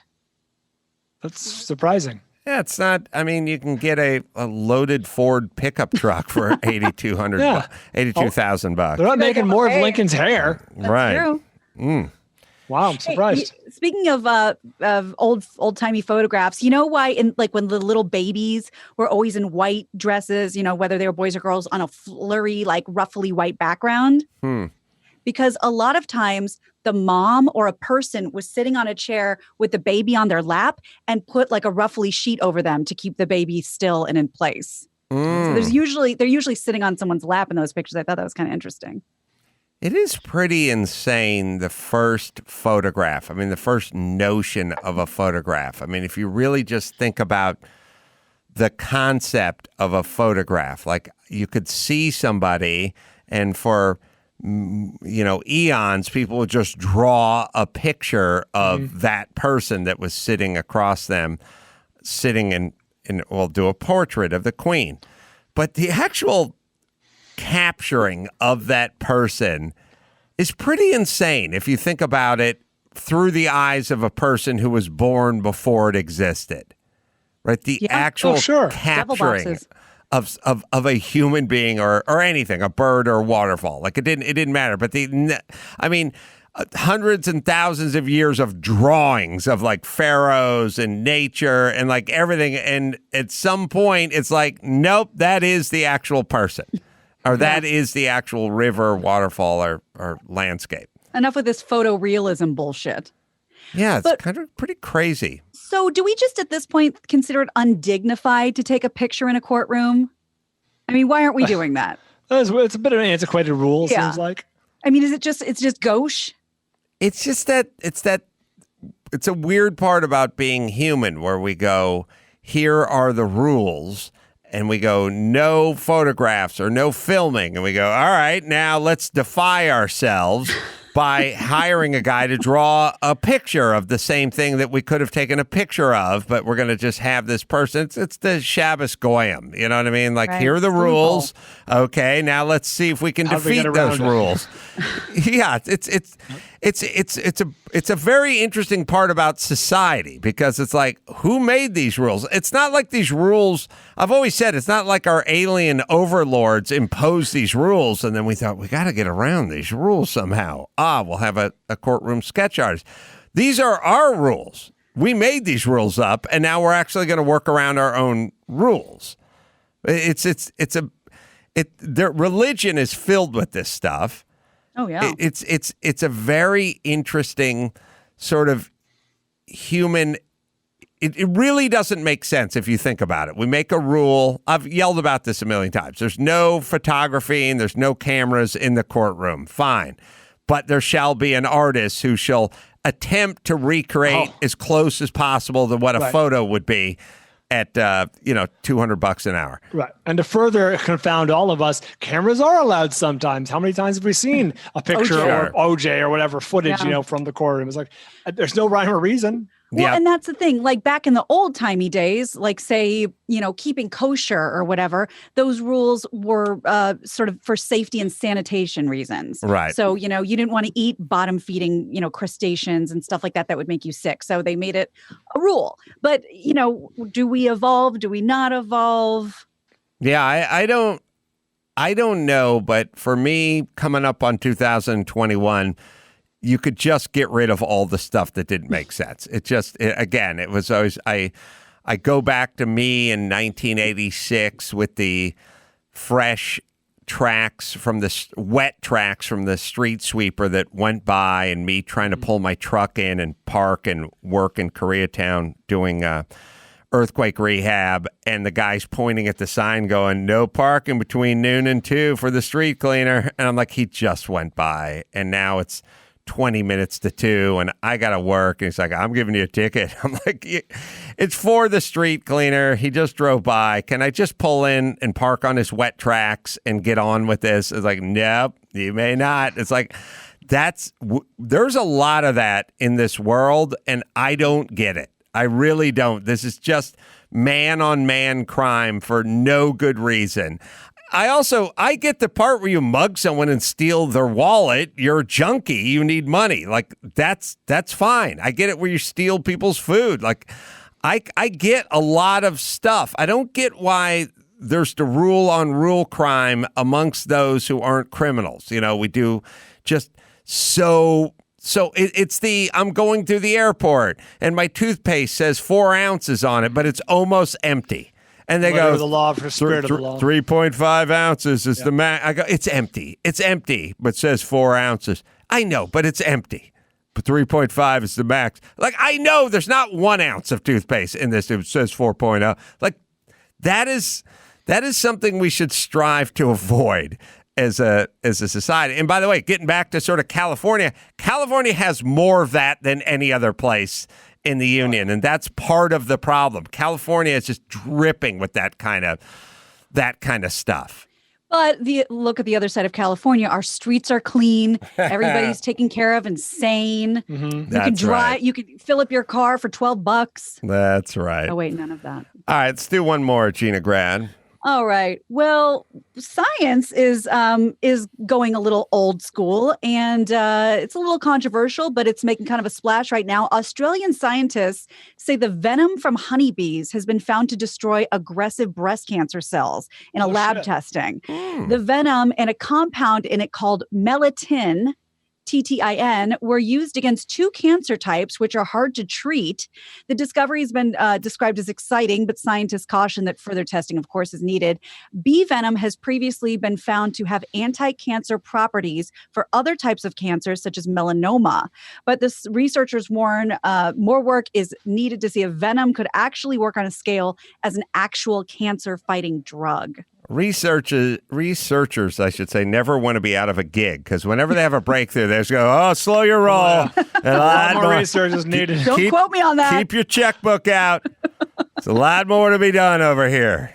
Don't close those Bunsen burners just yet. We're not closing up shop. We got a lot more to do. First, we got to find bees. I don't know where we're going to do that. And we got to milk them. Good luck with that.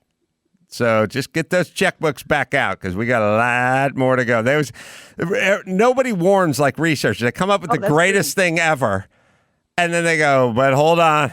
More research needed. More research is needed.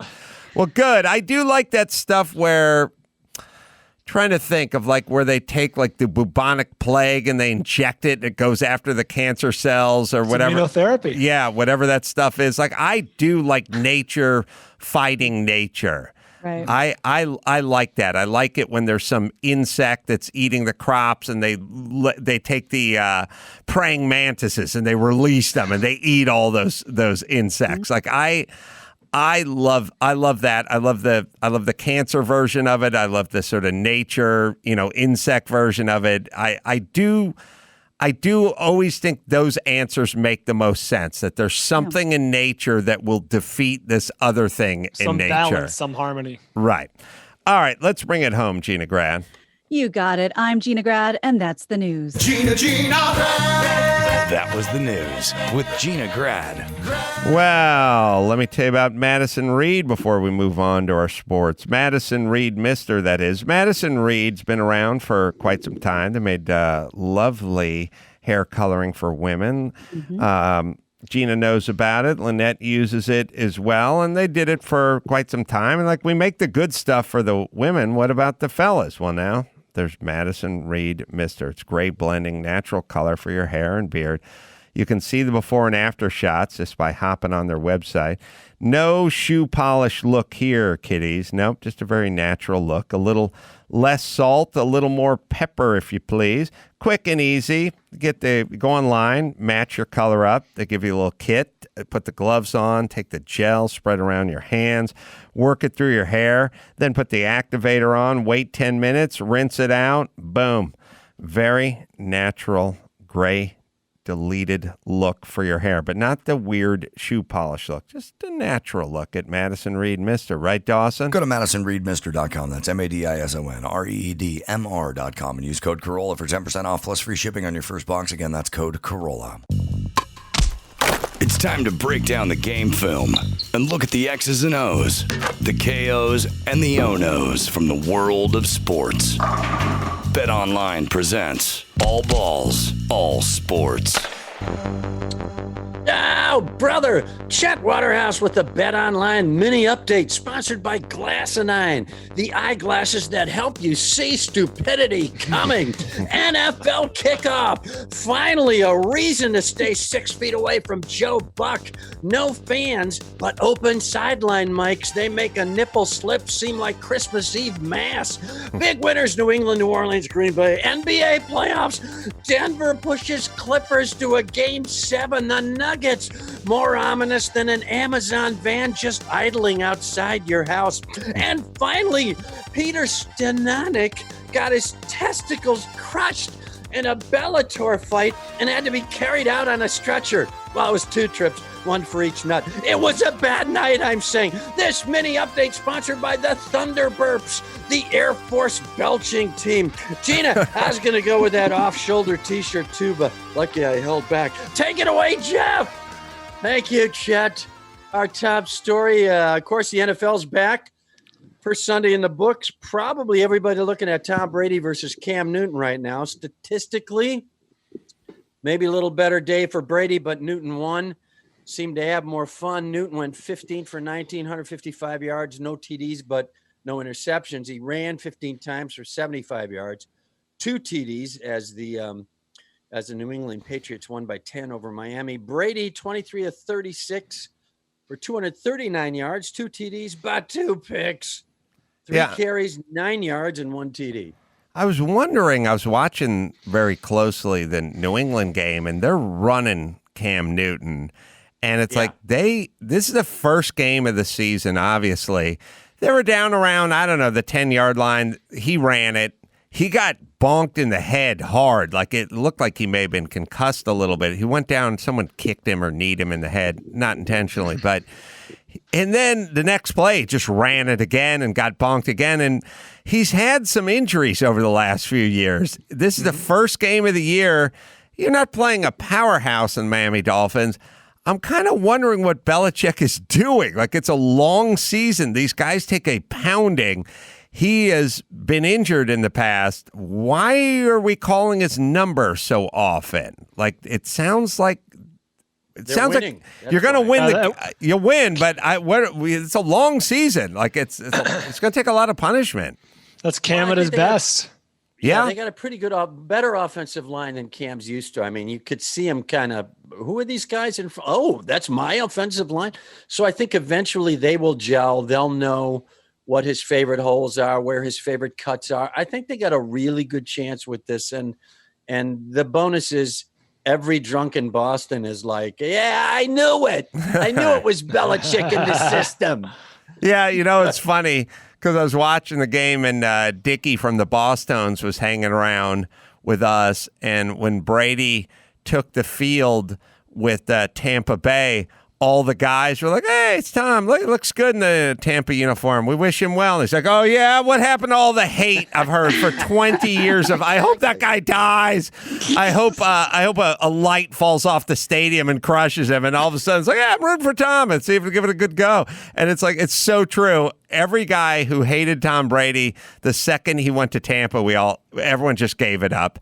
But I still wonder how many play calling is Cam Newton getting back, getting in the shotgun and calling his own number when he sort of sees an opening or it's a run option or whatever, because I still feel like Belichick does not want him putting his head down and running 10 or 15 times a game. I just feel like he didn't run that much. But what I'm saying is this guy is your star pony. Like, don't get him hurt early in the season. I wonder how much of that is Cam and how much of it is Belichick.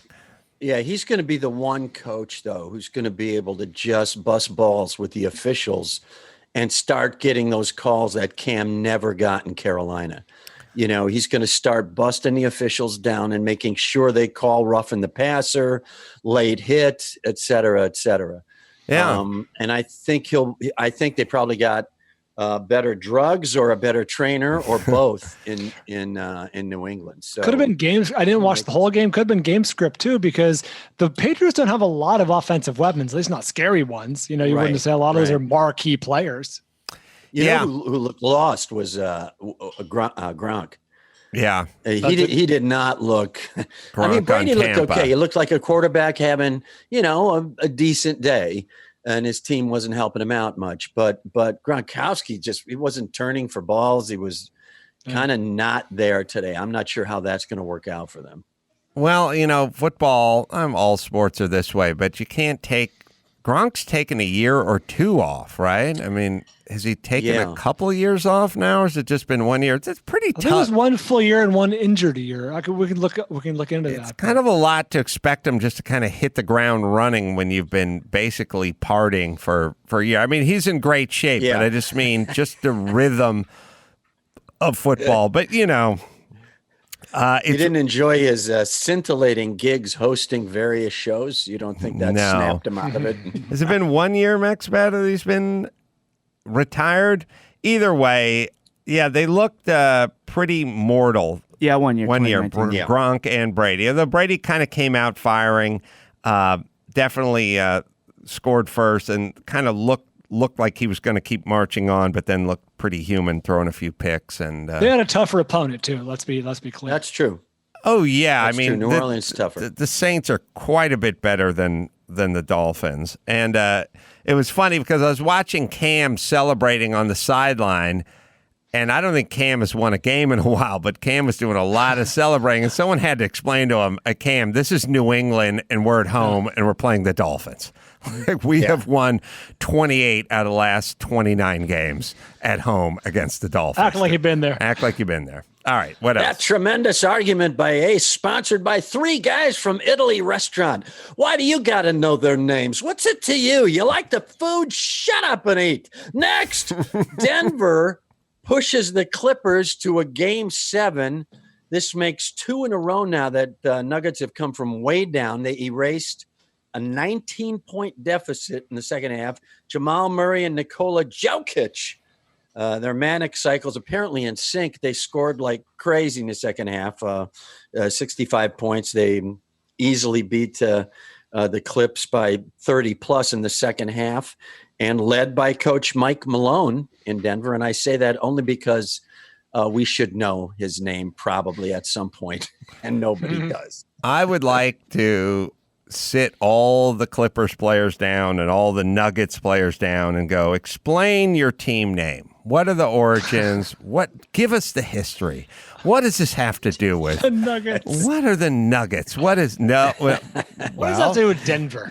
It's true. There is a McDonald's in Denver, but I'm going to tell you right now, if you're going to go down that road, that's not the one we're talking about. These are different Nuggets. I would watch a whole Nuggets Clippers team just a team history discussion from all the players on the teams. And, the brothers from out here would be good, but a lot of the European guys would probably have their own interesting take on the Clippers and the Nuggets as well. But you know what the Nuggets are, right? I know what the Nuggets are. I don't think the 23-year-olds that are on the team have a good idea. I know what the Clippers are too. I don't think the 24-year-olds who are on that team have a clear idea of that. Because I know nothing about sports. Let's see how far away I am from the 23-year-old, because I'm guessing. I'm assuming what the Nuggets are. I'm assuming it's gold nuggets from the Gold Rush. Is that right? You're way off. I am? I assumed that was it.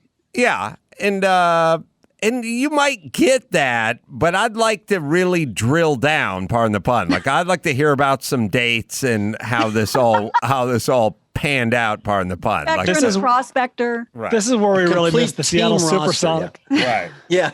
This is where we missed the Seattle Supersonics. Only. You're talking literally a documentary, but just confined to team sources. Yeah. Roster sources is what you say. Yeah, it's always comical that the Jazz ended up in Utah, because that's ironically and Lakers in LA. Yeah, and at some point we can talk some hot Knickerbocker talk. Yeah, sure. All right, sorry. Go ahead, Jeff. Well, the Nuggets, like that kid in front of the supermarket from that unregistered charity, they just keep coming at you. That sound you hear, that's LeBron James salivating. He's got to be so happy that the Clippers are being pushed to the brink by Denver. This way, either team, the Lakers are just waiting for either team. They're going to be gassed. And if it's the Nuggets, they got them down cold. And even if it's the Clips, I think the Lakers figure they got to have an advantage here. I'm always surprised by LeBron James's energy. Like, the guy has been in the league for 15 years now. I mean, he's been in that league for a long time.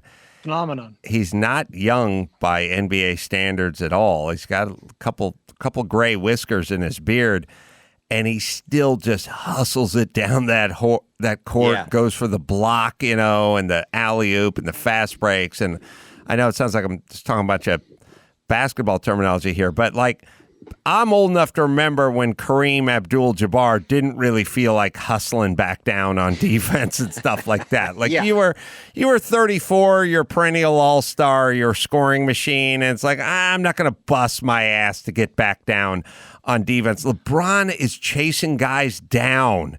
There's 22-year-old guys just hauling ass down that court. He's chasing them. He's chasing behind them and trying to pin it up against the backboard, so they don't get 0.18, in the first quarter. Like, his hustle, I mean, how long has he been in the league? 2003. It's a physical phenomenon. 2003. Yeah. So we're talking about 17 years in the league or so. I don't know if it's 16 or 17, whatever. He's not young anymore, and he's just running up and down. And he's a big dude to be chugging up and down that court for a lot of minutes. Like, it'd be pretty easy for him to go, look, it's the first quarter. I'm not going to sprint down the court and try to pin the ball against the backboard coming up behind some guys. Just let him go. Right. There's plenty of time left. All right, I got to conserve my energy. It's a long game, and the fourth quarter's coming.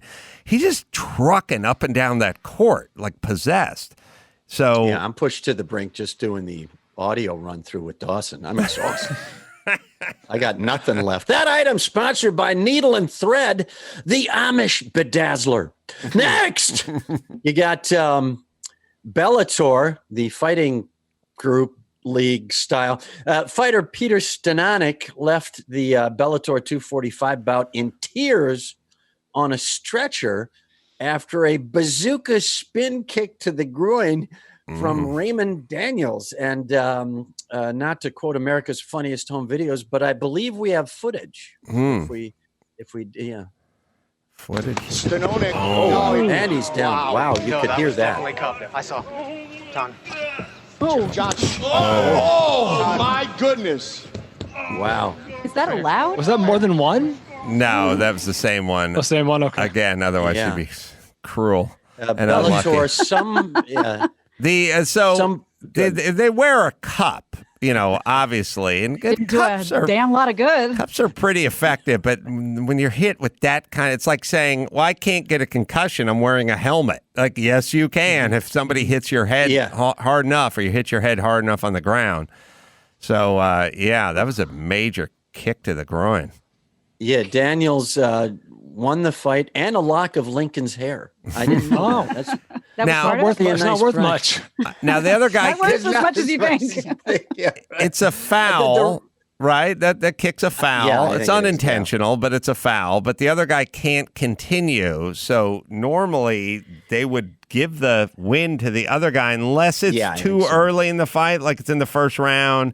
They was called a draw or something like that, or no contest. Yeah, and also it should be known that those were 2 kicks. Those were 2 kicks? Yeah, that was Ryan's right? You guys. Wow. He threw the same kick twice and hit him there? Got to see that again. Oh, now I got to see it. They reacted differently. Oh. That was a spinning kick with the ref to the top of the screen. Right. Josh. Look where the ref is. Oh, I thought it was like a different camera angle on the same thing. No, because all the logos were right. Oh, so he did it 2 times. How do you get away with that twice? Yeah, that's egregious. So did he rupture his scrotum? Or his oh boy. He was rushed to a medical center of some sort. Where are you diagnosed with groin contusion? Gonads Medical Center, our queen of gonads. Where are you guys? How do you land on this? I've seen enough UFC fights and boxing fights to have a guy who's getting beat up a little bit, and then at some point the other guy throws a knee, and the knee clearly hits him on the waistline, but he grabs for his cup and drops down, and the ref always jumps in and goes, okay, take 5 minutes, take all the time you need. So the rule is, if there's a groin strike, you basically get all the time you want until you're ready to come back. So there you are taking a beating in the corner, right? You're maybe a couple of seconds from being dropped. The guy throws the knee hits you in the liver, and you do the nut grab and take a knee, and the ref who's standing behind the other guy doesn't really know what's going on, and he just goes, all right, take 5 minutes, and then you go to the corner and you recover, essentially. Good strategy or cheater? Where are we down with that? Good strategy, I say, because it's like a flop in soccer with a lot more pain, but it's like that. That's completely allowed. It happens all the time. This is once in a while they'll give you a yellow card, but this is the last sport on the planet where a guy should be pretending to be crying and writhing around because he's hurt. This is all about who's the toughest. And if you're going to take the pansy way out and start crying in the middle of an octagon, I don't get it. Wait a second. He took a knee to the liver. It was no, but I'm saying like part of the game. But I'm saying, like, if you're cheating just to get a few, no, walk it off. That's the point of MMA, isn't it? Yes, he's taking the time to walk it off. He's saying I got hit in the nuts when he didn't get hit in the nuts. He got hit above the nuts. Give these guys a break. There's no rules. The ref comes out at the beginning of the fight and literally says, "Okay, gentlemen, no guns, go." That's about the rule that they deal with. So I say, give them 4 minutes to rub the family jewels. No sack taps. Speaking of which, is there a rule, Adam? Is there a rule about wearing your shorts super high? Because one thing that always annoyed me about boxing was guys would wear their shorts between their nipples and their belly button for so low blows were like to the gut. But like I don't see that in UFC so much or mixed martial arts. The Fred Sanford lift way up here. He's got the belt. They don't do it as much. They don't. So in MMA, you have to throw a lot of kicks. So you can't do that sort of George Foreman thing where you just put the trunks up, pull them all the way up to underneath, butter bean style, pull it up to your underarms and then throw punches. Now, if you watch, and there is no low blow. See, in boxing, there's low blows. In MMA, there's just shots to the groin. And so in boxing, if you watch the beginning of one of those old George Foreman fights, like when he was coming back, when he was 45 years old, he'd come out there and the trunks would be pulled way up. Right. And the ref, when he was giving his instructions, like, hey, I want a clean fight, whatever, he'd take his hand and he'd put it down about 5 inches lower than George had his trunks pulled up, and he'd go, "This is the mark." Like he'd say to the opponent, you don't have to stay above the top of his trunks. His trunks are jacked all the way up to his underarms. Here's the mark on his shorts. I don't want to see you get above this mark. So they'd kind of hold his hands. Not an exact science, I would argue, but they would go, this is anything above this is not going to be considered a low blow. You can hit this guy's waistline. But in MMA, they don't do it that way. They just go, no groin strikes. But I have seen fights where a guy was getting pummeled and was probably seconds away from losing, then did the fake groin grab with a kick to the midsection. Like, you got me in the nuts, and then taking 4 or 5 minutes to recover. And by the way, it's not 4 or 5 minutes. It's taking 30 seconds or a minute just to recover when you're really being pummeled, come back and knock the guy out. So it's a strategy. I don't know if it's one they teach at the gym, but yeah, it is interesting. Take a low blow? Have you ever take a low blow? In a non-sexual way? Let me see. Sure. Yeah, I've been punched all over the place. The reality is you have a cup. The low foul protector in boxing is pretty good. It's like a cup. It's like a cup with leather around it. It's kind of like in that movie Beastmaster, the guys who guarded the fortress. It's basically what those guys were wearing, essentially. It's pretty effective. All right, let me hit BetOnline. Codone Poto. BetOnline. The wait is finally over. Football's back. Yeah, that's what we're here to tell you about. Get in on all the action at BetOnline. This week, coming up, we got Falcons and Cowboys and Bills and Dolphins, Vikings at Colts, Panthers at Buccaneers, the Patriots at the Seahawks. Oh, that'll be an interesting one. Rams and Eagles. More options to wager any place you'd like to go on any game. And they got spreads, they got totals, they got props. You get in on the season opening bonuses and wager to win. How about division championship futures? How about that? Head to BetOnline today. Take advantage of all the great sign-up bonuses. Visit betonline.ag, our exclusive partner at Podcast One. Don't forget, use the promo code Podcast One for your sign-up bonus today. BetOnline, your online sportsbook experts. All right, what else we got, Mark? I mean, Jeff, sorry. Who was I talking to? Sorry. I don't know. Time for you probably your cut, man. Time for the BetOnline line. Let's check the results from Bet the Farm Friday. When Bryan, his 49ers, he bet against them. They were given 7 to Arizona. Arizona won the game by 4, so Bryan wins the bet. Saw coming from a mile away. Yeah, Gina took the Chargers. We kind of forced her to, but she took them anyway. They were favored by 3. They won by 3. When Jeff, he took Green Bay plus 2.5. Packers dunked the Vikings by 9, and to be determined, Adam, Rams plus 3 versus the Cowboys. But right now, we don't know who won that game. There's a huge news blackout from SoFi, the stadium. All the electronic, we don't know who's doing anything there. We're sending a drone now. We'll have results for you. More fun bets on the board. We got Monday Night Football doubleheader. Steelers versus the Giants. Steelers giving 240. That means you bet 240, you win $100. Titans versus Broncos. Titans minus 158. They're favored. So you got some fun bets. And if you're NBA, Nuggets versus Clippers, Game 7. Clippers cacking in the throat a little bit here, but they're still favored. They're given 285. They're the favorite. Got to bet 285 to win 100. And Heat versus the Celtics, Game 1. Celtics only favored. Let's see, they're given 125. So. So there's good bets on the board. The best cut guy in the business, the most famous cut guy in the business is the bald guy who puts all the stickers on his head. Remember this guy? Oh, yeah. No. Yeah, I don't know if this guy's still alive. Weren't those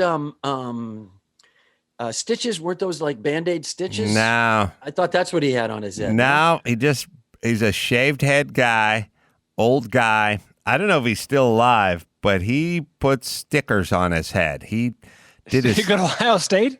Yeah, it really was like an Ohio State. Why don't you laughing, Gina? Ohio State football helmet. Like that's essentially what he had on his head. Gina would have gone Florida State. Yeah. It is. Where is that picture of that guy? It's one guy. It's like the most famous cut guy in the world. Bald guy, did every big fight, worked in everybody's corner, and his trademark was stickers on his head. I don't know how it got started. I don't know what the origins were. Or like Hello Kitty. Kind of Hello Kitty, but maybe Ripe. I don't know. Like an STP. Chiquita. Reduced. Yeah. Max Pat, you have that guy? I don't know the guy's name. I don't know. He's the most famous bald cut man. Boxing bald cut man or something image.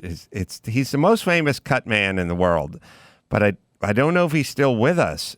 Even. It's actually hard to find pictures of that. I can't find it either. I can see him. I don't know why there's not tons of pictures of this guy because it's such a kooky, bizarre sort of. I don't know. There must be some origin story with this guy. De La Hoya. Maybe put De La Hoya cut man or something. I think he did a lot of De La Hoya fights as well. That's got to be a weird gig, cut man, right? Was it Chuck Bodak? Yeah, it was probably Chuck Bodak. And sounds right. You gotta that sounds like cut man. You gotta wonder if Chuck was. First off, you also have to wonder, like, I guess you would like your fighter to not get a scratch on them and it be an easy night's work for you, or do you want to get up there and ply your trade? You know what I mean? Like, do you want the announcers going, he's got to, because they'll do it. They'll go, he's got a bad cut. This thing, and then they'll go, his cut man did an excellent job. It's not opened up again, like whatever. But yeah, Chuck Bodak image. Professional pride. Yeah, Question about that. My microblader for my eyebrows, when I was able to actually do that, has a medical degree. Does this guy have any certification or anything to show for stitching people up in the middle of a fight? Let's check his forehead, because I think he kept all his paperwork on his head. Right up there. But I mean, oh my God. What if he's covering cuts on his own head? Oh, that he's practicing? Yeah. He's got skin condition. Chuck Bodak died in 2009, but there's some pictures of him with just lots of pictures stuck to his head. Yeah, he was known for his trademark headbands with photos of his fighters, as well as his handmade jewelry and collages that he liked to give away as gifts. That's how I'm coming on the next show. Wow. Died in 2009. Died in 2009, but he'll... You know what's weird about his jewelry? It was very sharp-edged. I never understood. Yeah, for a cut man, you'd think he'd round those corners, right? It's a tetanus shot waiting to happen. There's a picture of him doing De La Hoya with the crown, basically the headband. Yeah, picture of him doing De La Hoya. All right, let's bring it home, Jeff Cesario. That BetOnline line sponsored by H2O, the water with a prize in every bottle. This is Chet Waterhouse for All Balls, All Sports, reminding you to play with pain. All Balls, All Sports. Presented by BetOnline, your online sportsbook expert. Well, come on out and see the live pod this weekend, Friday, Saturday, Tempe Improv. And then we're heading off to Salt Lake City in a couple weeks, October 2nd and 3rd. I'm your emotional sport animal. You can get down on Amazon, leave a review. I shall look at it and enjoy it. Thank you very much. And until next time, this is Adam for Bald and Gina and Jeff saying mahalo.